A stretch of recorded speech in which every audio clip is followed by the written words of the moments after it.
दोस्तों, कुछ लोग दुनिया में आते हैं, कड़ी मेहनत करते हैं और इतिहास रचते हैं और फिर दुनिया को अलविदा कहकर चले जाते हैं।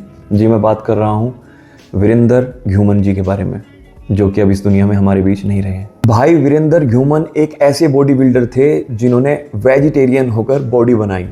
उन्होंने कभी अंडे मांस का सेवन तक नहीं किया, जो प्योर वेज थे। वीरेंद्र घुमन जी ने बॉडी बिल्डिंग में ही भारत का नाम रोशन नहीं किया, बल्कि पंजाबी इंडस्ट्री में और बॉलीवुड में सलमान खान के साथ भी मूवीज़ कर चुके हैं। भाई वीरेंद्र सिंह का जन्म पंजाब के गुरदासपुर ज़िले में हुआ था। वो एक सामान्य परिवार से बिलोंग करते थे। उनकी कड़ी मेहनत और डेडिकेशन की वजह से उन्होंने बॉडी बिल्डिंग में और बॉलीवुड में और पंजाबी इंडस्ट्री में नाम रोशन किया।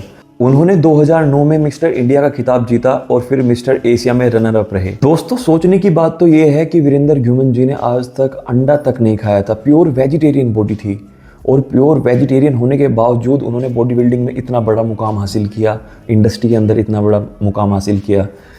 कम ही लोग इतना बड़ा मुकाम अपनी लाइफ में हासिल कर पाते हैं जो भाई ने किया। वीरेंद्र सिंह घुमन जी ने बॉडी बिल्डिंग में ही पहचान नहीं बनाई, बल्कि फिल्मी दुनिया में भी बहुत बड़ी पहचान बनाई। उनकी पहली फिल्म पंजाबी इंडस्ट्री में रिलीज हुई थी, जिसका नाम था कबड्डी वंस अगेन, जो कि 2012 में रिलीज हुई थी। उसके बाद उन्होंने बॉलीवुड इंडस्ट्री में कदम रखा। बॉलीवुड में भी काफ़ी मूवीज़ उन्होंने की।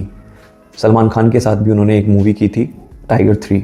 आज भले ही वीरेंद्र सिंह हमारे बीच में नहीं है, लेकिन उनका नाम, उनकी प्रेरणा हमेशा हमारे बीच में रहेगी। भाई वीरेंद्र सिंह जी आज हमारे बीच में नहीं है, भगवान उनकी आत्मा को शांति दे।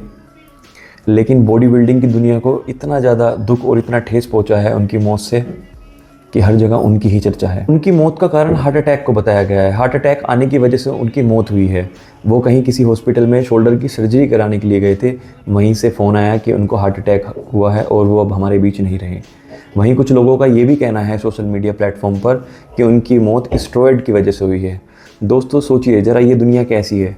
आदमी को जीते जी तो छोड़ती नहीं है, मरने के बाद भी नहीं छोड़ती। इतना बड़ा मुकाम भाई ने हासिल किया बॉडी बिल्डिंग में, चाहे वो बॉडी बिल्डिंग हो, चाहे वो मूवीज़ हो, चाहे वो पंजाबी इंडस्ट्री की बात करूं मैं। लेकिन लोग आते हैं और सोशल मीडिया पर कुछ भी बोलकर चले जाते हैं। ऐसे ऐसे लोग सोशल मीडिया पर आकर वीडियोस बना रहे हैं, बोल रहे हैं कि हार्ट अटैक स्टेरॉयड लेने की वजह से आते हैं, जिनको बॉडी बिल्डिंग का बी और फिटनेस का एफ तक नहीं पता है। अब सोचिए, ऐसे लोग आकर सोशल मीडिया पर लाइक्स, सब्सक्राइबर और व्यूअर्स के लिए ये सब बातें कर रहे हैं। ये बहुत ज़्यादा गलत है। फिटनेस इंडस्ट्री में जो लोग होते हैं, किसी की भी हार्ट अटैक आने की वजह से मौत होती है तो अक्सर सोशल मीडिया पर वीडियोस आपने देखी होगी, बोलते हैं कि ये तो स्टेरॉयड लेता था, ये तो प्रोटीन की वजह से हुआ है, जबकि उन लोगों को फिटनेस के बारे में कुछ भी नॉलेज नहीं होती है और ऐसा कर कर वो फिटनेस इंडस्ट्री को बदनाम करने की कोशिश करते हैं। वीरेंद्र भाई ने आज बॉडी बिल्डिंग की दुनिया में इतना बड़ा मुकाम हासिल किया है, इतना बड़ा नाम पैदा किया है। वो कुछ दिनों की मेहनत नहीं, बल्कि उस नाम को पाने के लिए बहुत सालों की मेहनत लगती है।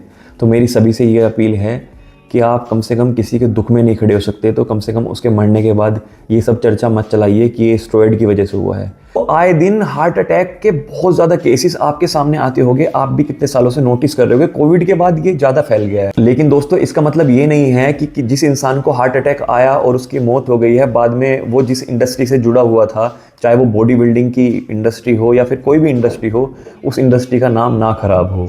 क्योंकि जिन लोगों को इस चीज़ के बारे में नॉलेज ही नहीं है, मेरा कहना तो ये है, जो लोग रेस में पार्टिसिपेट ही नहीं किया, उन्हें हार जीत का पता ही क्या है। तो मेरा बोलना ये है कि आप किसी के दुख में खड़े नहीं हो सकते, तो प्लीज़ किसी के बारे में गलत टिप्पणी मत कीजिए, किसी का नाम खराब मत कीजिए। भाई वीरेंद्र हमारे दिलों में हमेशा रहेंगे और भगवान उनकी आत्मा को शांति दे। इस वीडियो को देखने के बाद आपकी क्या राय है, कमेंट सेक्शन में ज़रूर बताना।